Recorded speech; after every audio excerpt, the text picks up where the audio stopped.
Hello everyone, welcome to FOC Class 11. In this video, we are starting employability skills for class 11, and the syllabus of employability skills is common for all the skill subjects. So whichever skill subject you are having, there will be common syllabus for part A employability skills. Only the syllabus of part B subject skill differs for every skill subject, but the part A syllabus is common. So here in this video, we will cover Unit 1 communication skills in one shot. Here are the topics that we have to study in Unit 1 communication skills. There are 14 sessions as given in your book.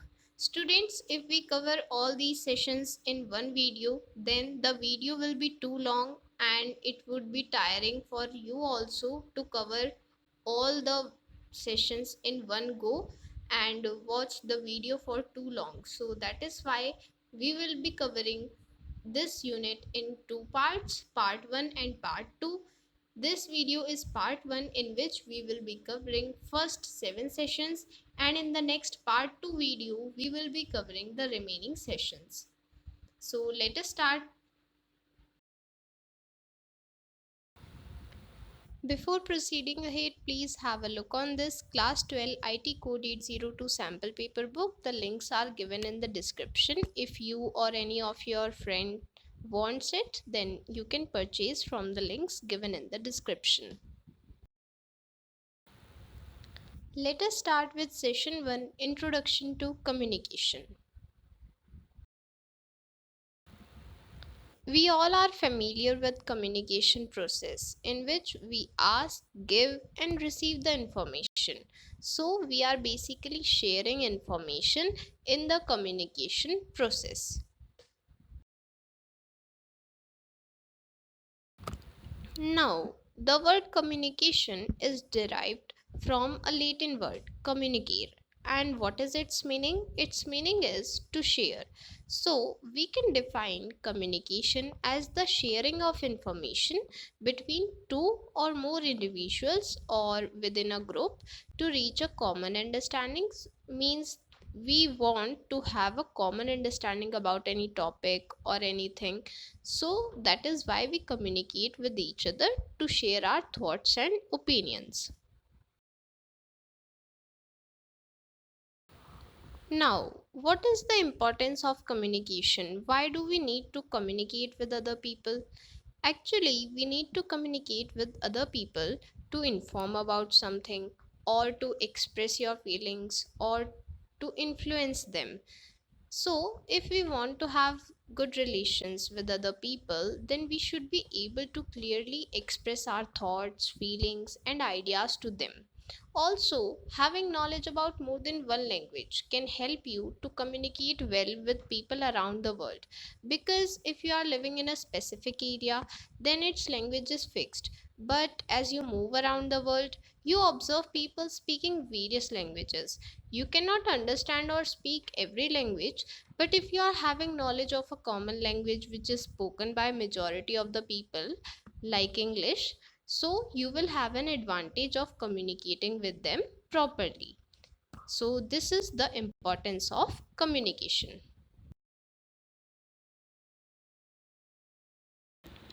Now, what are the elements of communication?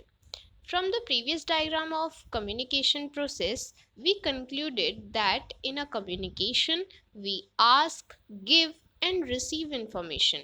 So basically, whenever we are communicating, we are giving and receiving information. So here from the diagram, we can see that the sender will give information to the receiver by speaking or writing. So the elements of giving information will be speaking and writing. Then the receiver will give reply to the sender, who will receive the reply by reading or listening. So the elements of receiving information will be reading and listening. Also, please note that sender and receiver are also the elements of communication.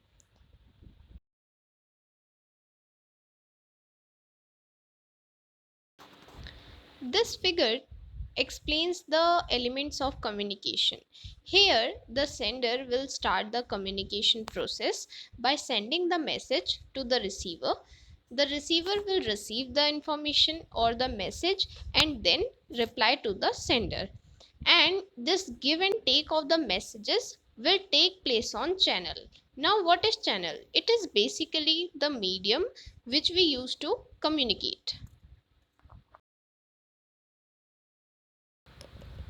Now, our next topic is perspectives in communication. Sometimes we make specific assumptions or we fix the way we think about something or somebody, which is why we form perspectives in our mind towards a particular situation or a person. There are certain factors which will affect the perspectives in communication.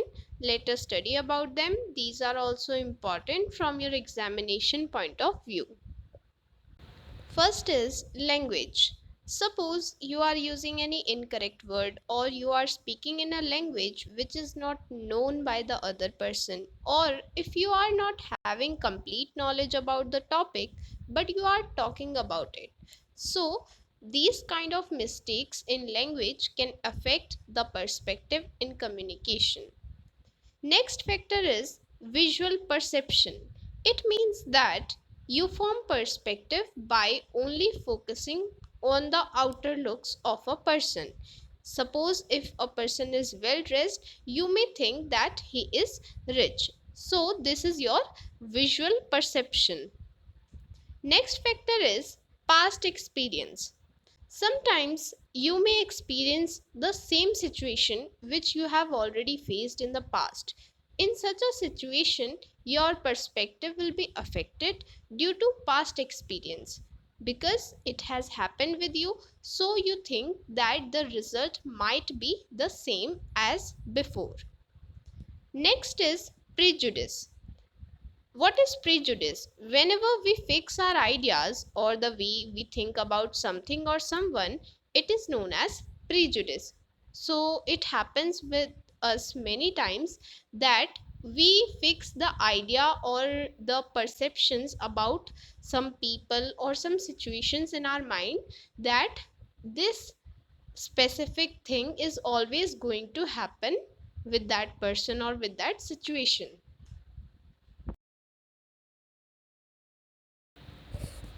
Next factor is feelings. Our feelings and emotions also affect our communication. How?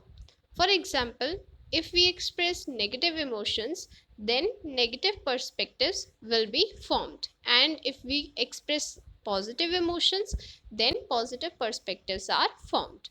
So, this is how feelings can become a factor to affect perspectives in communication. Then, environment can also be a factor to affect perspective. If we are communicating in noisy or disturbing surroundings, then the communication may be interrupted and hence the perspectives will also be affected. Then, personal factors like your feelings, your habits, the way you think, this can make difficult and it will also affect the perspective of the person you are communicating with. Then the last factor is culture. Different regions have different culture which have different meanings of the same sign. For example, if you show thumbs up to a person, he may think that you are insulting him, though according to you it may mean that you are praising him. This is because you both may have different cultures. Hence, you have different perspectives in your communication due to different cultures.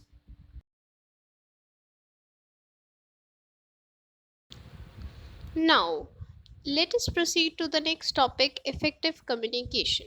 For effective communication, we have to follow the basic principles of professional communication skills. These can be abbreviated as 7 C's. These 7 C's are important from examination point of view. You have to learn all of them. Let us try to understand each of them. First is be clear. You have to be clear about what you want to say and write. Whatever topic you are going to discuss, you should have clear points in your mind regarding the topic. Then you have to be concise.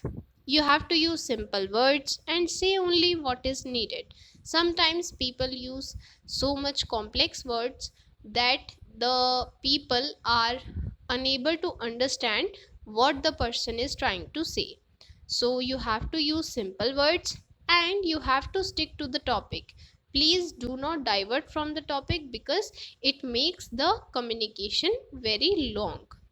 Then you have to be concrete. You have to use exact words, phrases, and you should use facts and figures because facts and figures support your conversation and make it more effective. Then you have to be correct. You have to use correct spellings, language, and grammar. Then you have to be coherent. Your words should make sense and should be related to the main topic. Whatever topic you are discussing, whole information should be related to it, and whatever message you are conveying to the people, it should make sense. Then you have to be complete. Means whatever information you are trying to convey to the people, it should have all the necessary points included in it. Then you have to be courteous, means you have to be respectful, friendly, and honest. The combination of these 7 C's will make your communication effective. Session 1 is completed. Now let us proceed to session 2. Verbal communication. Verbal means to use words. So verbal communication is the communication in which we use words. So whenever you are sharing information using words, it is called verbal communication. Now let us study the types of verbal communication. These are oral and written. First of all, let us study about oral communication. It is also known as spoken communication. It involves talking, means whenever we are expressing our thoughts by talking, then we are doing oral communication. For example, face to face conversation, talking on a phone, classroom teaching, business meeting, or any public speech. All these are examples of oral or spoken communication.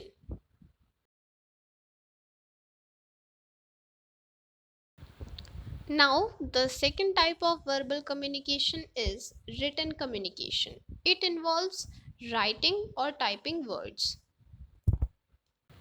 Writing on paper, SMS, email, printed books, newspapers, all these are examples of written communication because the written or typed words are used in this type of communication. Now, everything has advantage as well as disadvantage. In case of verbal communication, the advantage is that it is easy and quick, and we can change our communication style as per the other person's reply. But what is the disadvantage? I told you the meaning of verbal, that is to use words. So if we are using the words which are unclear in meaning or not accurate, then they might create confusion. So, this is the disadvantage of verbal communication. Now, the next topic is public speaking. It is a part of verbal communication. Many people have fear of public speaking. Sometimes they get nervous when they see a large crowd in front of them. And if you are also one of those people who get nervous while public speaking, then the 3 P's of public speaking will surely help you to get over your fears and become a confident and effective speaker. The 3 P's of public speaking are prepare, practice, and perform. If you want to be a good public speaker, then you have to first of all prepare what you are actually going to say. After you have decided this, you have to practice by yourself and in front of other people like your family, friends who can tell you about the areas of improvement. You have to work on your mistakes and before performing, be confident in your practice. When you are fully prepared, go and perform with full confidence. We have completed session 2. Now let us proceed to session 3, non-verbal communication. Recall the meaning of verbal. It is to use words. So what will be the meaning of non-verbal? Simply its meaning will be not using any words. So we can define non-verbal communication as the sharing of information without using any words. This figure shows some of the types of non-verbal communication which we will be discussing in detail ahead. First of all, we will be discussing the methods of communication. Here, a pie chart is given for the methods of communication. From this pie chart, we can see that the methods of non-verbal communication, voice control, expressions and movements are in majority, whereas words which are included in verbal communication are very less in comparison to the methods of non-verbal communication. Hence, we can say that the maximum communication is non-verbal. Now here are few ways by which we can communicate non-verbally. First way is hand movements and body language. For example, sometimes to greet someone we raise or wave our hand. It is a method or a way to greet someone by non-verbal communication. Then the second way is expression. If you accept someone's decision, you show the acceptance by smiling at them or nodding your head. So, expressions also help in non-verbal communication. Non-verbal communication makes our message stronger. Let us try to know how. Most importantly, it affects your body language. Whenever you are speaking or communicating with anyone, your body language is very important. If you are using the right gestures and postures while communicating with anyone, you will leave a positive impression on them and your message will be more effective. If we have basic knowledge about non-verbal communication, it will be easy for us to understand what message is the person trying to convey to us. Sometimes during verbal communication, it is possible that the words are blocked by noise or distance. In that case, non-verbal communication is helpful because you can convey your message through gestures, hand movements or expressions when the words are not clear to the person you are communicating with. Now let us proceed to the next topic, types of non-verbal communication. There are 7 types. Let us study one by one. First is facial expression. It means the expression which we show by our face like happiness, anger or calmness. Different expressions show different feelings. For example, if you are happy, then you will have a glowing face and anyone can tell that you are happy. But if you are angry, the anger will be clearly depicted on your face. So this is how different expressions can show different feelings. In this third column, we are given how to use that type of non-verbal communication effectively. For example, in case of facial expression, if you meet someone, then you should smile because smile is a good facial expression to show happiness. You should keep your face relaxed and you should try to match your expressions with what you are saying because it won't look good if you are welcoming the person by words but you are not showing any good facial expressions. Instead, you are having an angry face. So that is why it is important to match your expressions with the words that you say. Then the next type is posture. What is posture? The position of the body is known as posture. Different postures have different meanings. For example, if you are speaking with someone while being in a lazy position, that person may feel that you are not interested in talking. Whereas, if you are sitting straight and having full attention while talking to someone, it will leave a positive impression upon them. So, this is how posture, the type of non-verbal communication, is very important. Next type is gestures or body language. Of course, body language or gesture is very important part of communication because your body language tells a lot about your communication skills. For example, if you are in a meeting and you want to ask a question, if you raise your hand and then ask question, then it will imply that you are having good communication skills. Whereas if you are directly asking a question without raising hand, then it will show that you lack communication skills. So this is how your gestures, your body language will affect your communication. And this gesture or body language is a type of non-verbal communication. So you should use right gestures at right moment. Then the next type of non-verbal communication is touch. For example, shaking hand with someone to greet or patting someone on back to encourage them. These are some of the examples to communicate through touch. Next type is space. It is important to maintain specific distance from the person you are communicating with. If the communication is formal, you generally sit or stand at a specific distance, while if it is an informal communication, like if you are talking to your family member or your friend, then you will sit nearby each other. So that is why it is important to maintain specific distance or space. Next type is eye contact. Eye contact is basically a part of body language, but it itself is an important type of non-verbal communication.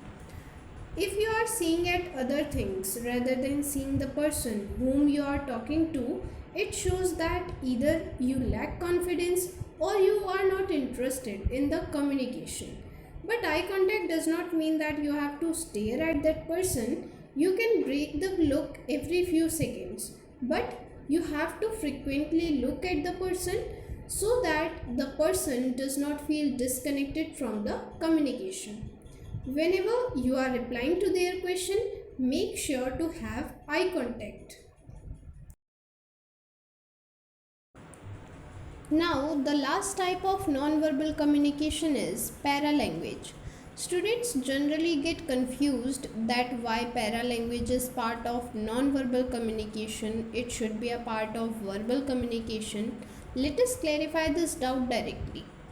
In verbal communication, we use words. We emphasize on what we speak or what we write. But in paralanguage, we focus on how we speak. That is why it is included in the types of non-verbal communication. The same sentence said in two different tones will have two different meanings. For example, if you say something in very low volume, it may show that you are fearful. If you speak in too high volume, it may show that you are angry. So, you have to keep your volume proper while speaking, neither too low nor too high. And talking very slowly or very fastly might imply that you lack confidence. So you have to talk at a moderate speed. Next topic is visual communication. It is neither verbal nor non-verbal because the information is shared using words, which is actually a visual representation of information, and this is the reason we call it visual communication. Images or pictures have same meanings across all places around the world. So no one faces any problem in understanding the message which is conveyed through that image or picture. Even a person who is unable to read and write can understand the information depicted by a picture because there is no use of words or language, and the person can easily understand the message only by the picture. Now we are given some examples of visual communication. Here we are given some of the basic symbols.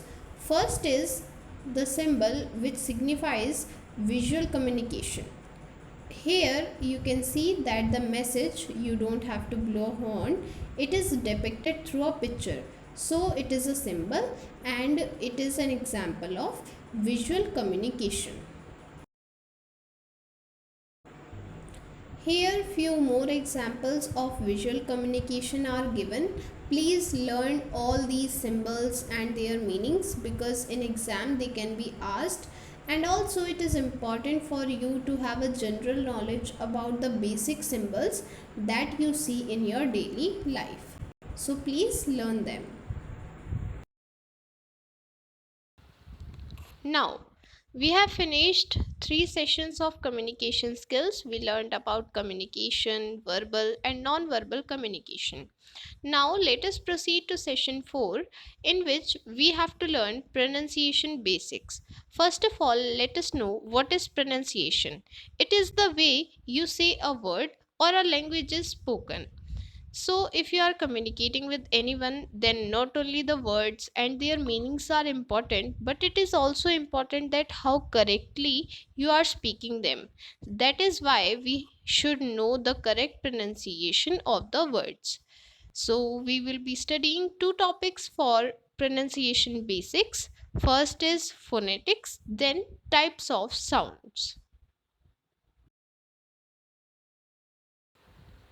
Now, what is phonetics? Basically, phonetics is the study of the sounds that we make when we speak.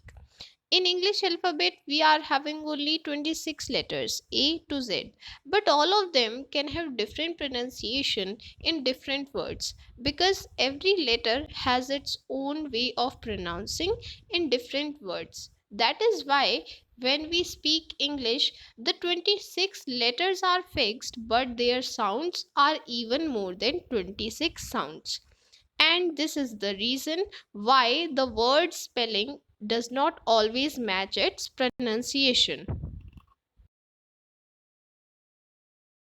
Now, the next topic is types of sound. There are 3 types of sound, and these are important for exams, so please learn them properly.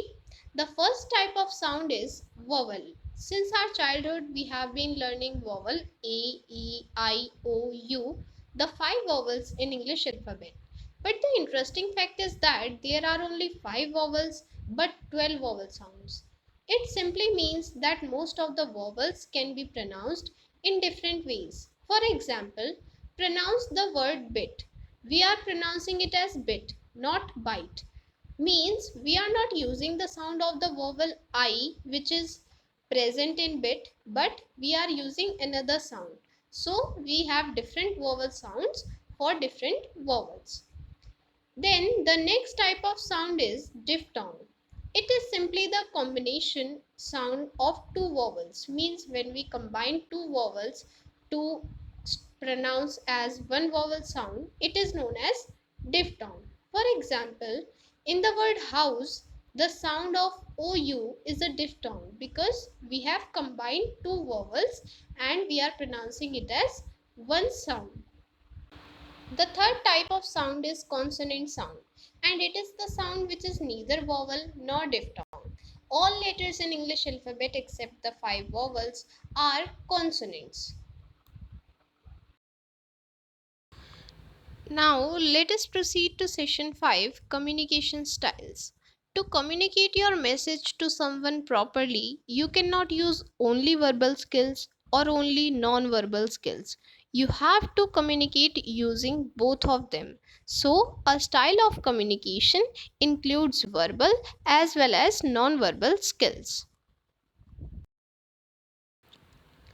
Now, here we are given 4 communication styles: aggressive, passive aggressive, and assertive. Let us understand each of them. If a person is aggressive, he will try to win at any cost, whether by hurting someone, disrespecting someone, or by any means. Then, passive or submissive. A person who is passive will try to avoid conflicts by giving their own control to others. Such persons do not want to involve themselves in any kinds of arguments or fights, and for this, they can even lose their self respect. This is just because of their submissive nature, that they just want to avoid the conflict, and they can lose self respect also. Then the third type is passive aggressive. People who are passive aggressive, they generally tend to blame others. They do not try to take any responsibility and generally end up in hurting themselves as well as others. Then the fourth type is assertive. Assertive people respect others and maintain respect, self respect as well. Means they will neither disrespect anyone else and they will also maintain their own self respect. So, I think this is the most appropriate communication style. Let us see what the book says. Now, here also it is mentioned that being assertive is a healthier communication style. It involves expressing your views without disrespecting others or yourself. Means if you are assertive in your communication, you will respect others and you will also maintain your self respect. You will respect others. Communicating your opinion and wishes clearly means you will be able to communicate your opinion, your wishes clearly to the person whom you are talking to. Being open to others' points of view means it is not only that you are saying your point of view, but you are also listening to others' points of view. Finding a balance between your needs and others' needs means if you are assertive in your communication, then you will come at a common solution required for the problem or for the discussion instead of just trying to win alone. Means you will find a way which is common solution for everyone's discussion.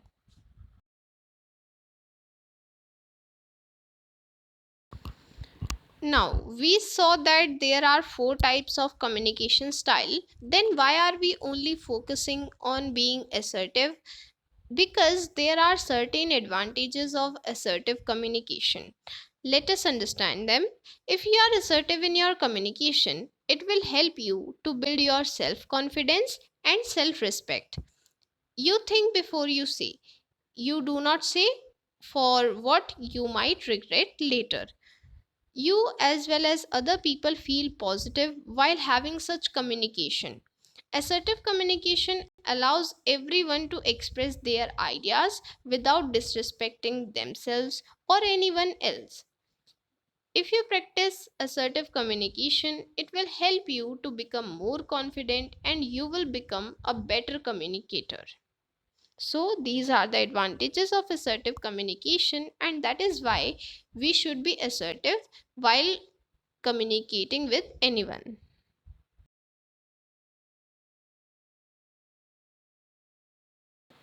Now, people may find it hard to directly switch to assertive communication without any action plan. So, here are 7 actions for practicing assertive communication.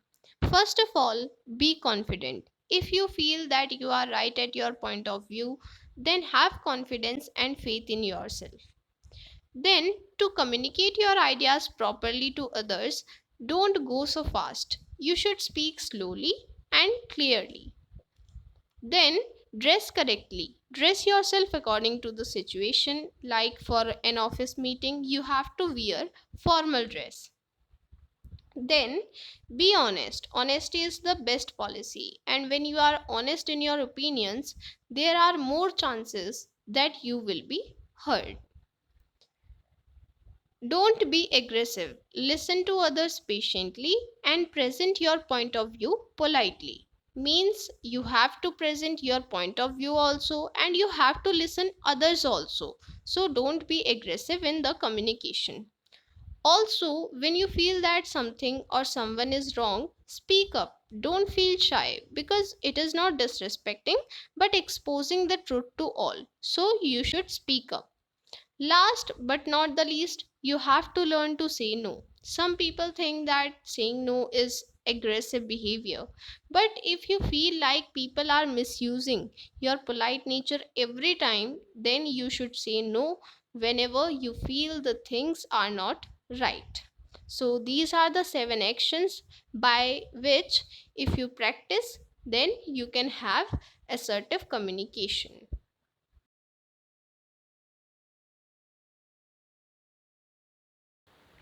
Now let us proceed to session 6, saying no refusal skills. As we just discussed the last point of our slide, that you have to learn to say no for assertive communication. So if you are trying to be assertive in your communication, it is not necessary that you have to agree to someone every time. If you feel that they are wrong at some point, then you can say no. So that is why you require refusal skills in your communication. There are certain steps for saying no. Here we are following the AEIOU model for saying no. Here each letter stands for a specific meaning. So the first letter is A. A stands for asking question, means if someone has given some task to you but you intend to say no, so first of all you must know that how important is the task, so you should ask questions about it so that you can know whether it is important or not. Then the second is E. E stands for engage by using polite statement, means if you have to refuse, if you have to say no, then refuse politely, use polite language to refuse. I stands for include a reason for saying no, means if you are saying no, then you should have reasons, you should give explanation of your feelings and your reasons. Then O stands for offer other options. If you have said no for a task, so you can suggest other options, other ways of doing it. Means you can suggest a different time or place, or you can tell someone else to do it. Then U stands for thank the person, means if the person has agreed that okay, don't do the task, or if the person has accepted your no, then you should thank the person because he or she has understood your situation and accepted it. Now the next topic is connecting words, conjunctions. Conjunctions are used to connect two sentences. Conjunctions are often used in sentences where you say no. Means if you have to say no, if you have to refuse to something, then you can use conjunction in your sentences. The example of conjunctions or connecting words are and, but, or, so, as, because. All these are examples of connecting words which you can use in your sentences.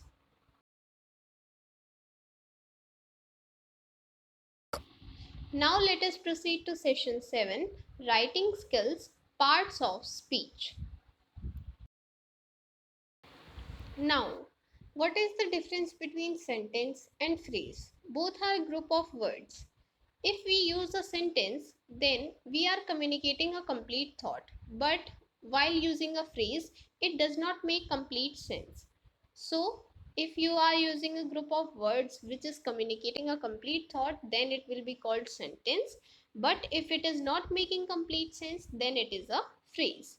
A sentence always ends with question mark, full stop, or exclamation mark, and it begins with a capital letter.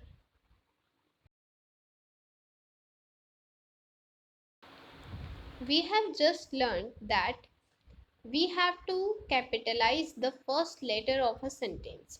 But apart from the first letter, there are certain words which are positioned wherever in the sentence, but we have to capitalize them.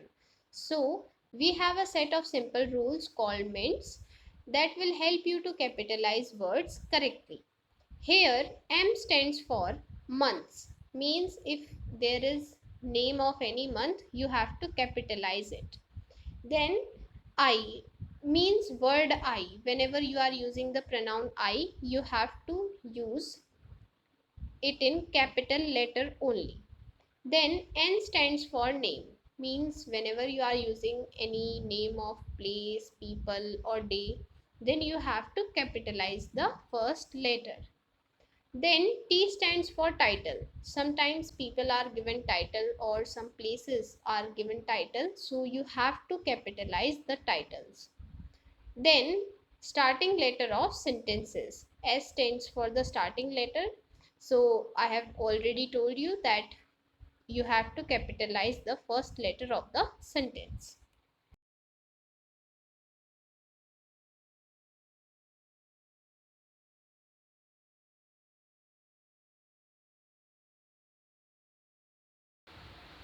Next topic is punctuation.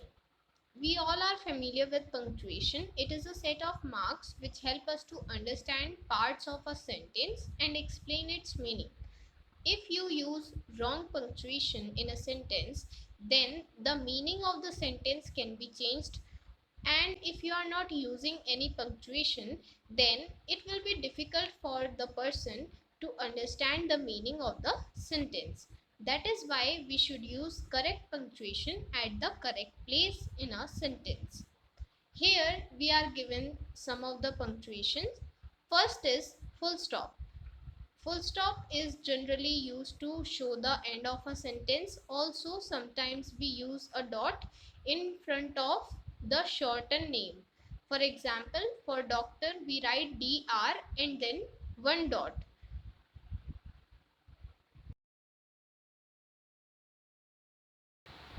Other punctuation marks are comma, question mark, exclamation mark, apostrophe. Comma is used to indicate pause in a sentence or when we want to show that there are separate things. Question mark is used in the end of the question. Exclamation mark is used to express a feeling like excitement or surprise. Apostrophe is generally used when we show that something belongs to someone. Here examples are given: Divya's pen. So the pen belongs to Divya. So to show such belonging, we use apostrophe punctuation.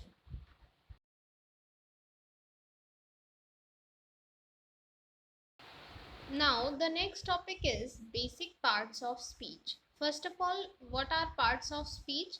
The different types of words that we are using in our sentence are called parts of speech. There are 5 basic parts of speech.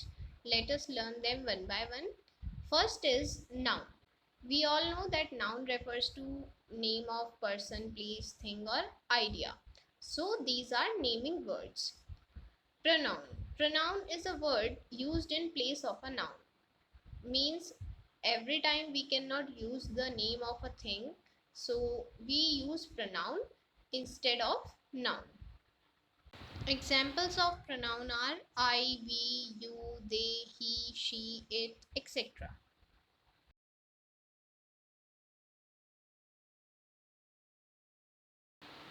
Next part of speech is adjectives. These are the words which describe other words, such as if I say long letter, then the word long is an adjective because it is describing the letter. Then next is verb. These are the words that show action. So whichever action showing word is there, it is a verb. For example, run, eat, think, sit, all these are verb. Then adverbs. They add meaning to verbs, adjectives or other adverbs, means they further add to the information in the sentence. For example, Rima quickly wrote a letter. So here quickly is an adverb because it is telling that how fast did Rima write the letter. So these are adverbs. Further examples are given here: easily, always, inside, before. All these are adverbs.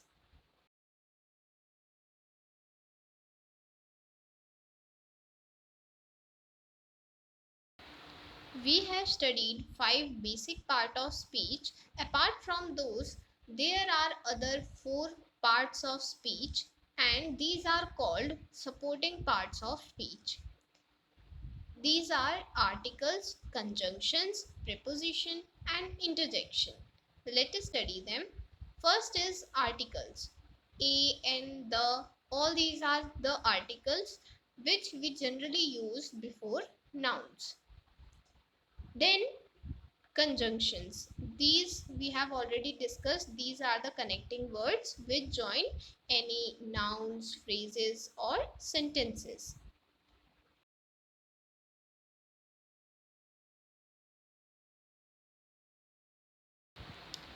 Then next is preposition. These words connect one word with another to show the relation between them. They usually answer the question where, when, and how. For example, if we say the cat is on the roof, then the word on is a preposition because it is showing the relation between cat and roof. At, under, in, all these are example of preposition. Then the next is interjection. These words express strong emotions and you can identify them by the exclamation mark at the end. Wow, oh no, thanks, help. All these are interjections.